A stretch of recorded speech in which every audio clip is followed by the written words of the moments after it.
What's up everybody, Dingo here. Welcome back to DNA Garage. Today we're going to be working on the Subaru again. We're going to be taking the seats out, we're going to take the dash apart because I'm going to be putting in a new stereo, so we're going to do that.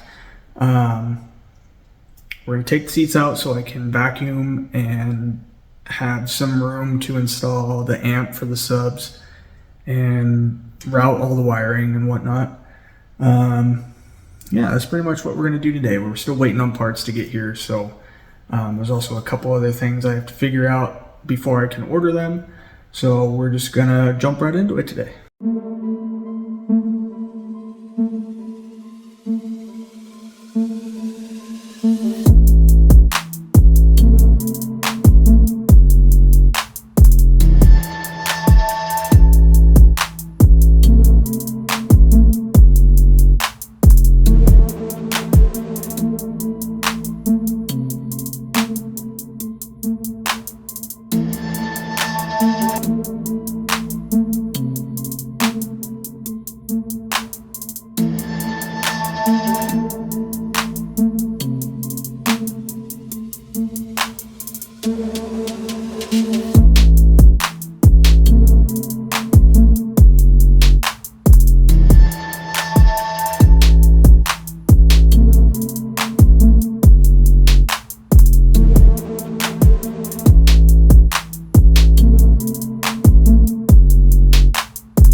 fuel pump right here, for those of you who didn't know that.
Alright, so last night while I was recording, my camera died, but I managed to get the stereo out and get everything taken apart. So we got that all torn apart. We got the stereo out, which this is what it looks like all taken apart. And here's the faceplate. Now, I haven't ordered the new one yet because I wasn't sure if this came off, but they do make aftermarket dash kits for stereos for this car, for that specific plate. Now we can order the parts that I need, like the wiring harness, the dash kit, and all that. That way I can put a new stereo in there and we can wire up the system for the subwoofers and whatnot. Next thing I need to do is take apart the door panels. I take that one off, this one off, and figure out which speaker is blown. I might just go ahead and replace all the speakers. I haven't decided on that yet. I'll probably just do that, honestly. Just so when I sell the car, whoever's getting it can get a nice new speakers, nice crisp sounding music when they play in the car. So now it's time to go order more parts, and we will see you in the next video. I don't ever slow up, no I don't take shit. I got no love for the fakeness. If you wanna play tough and wanna hate this, I'll always show up. I don't ever slow up, no I don't take shit. I got no love for the fakeness. If you wanna play tough and wanna hate this, I'll always show up and make a statement. I don't ever slow up, no I don't take shit. I got no love for the fakeness. If you wanna play tough and wanna hate this, I'll always show up and make a statement. Everything I do so instinctive and so passionate. Every word I move so descriptive like an adjective. I got a vendetta against people who patented being negative when you should be getting after it.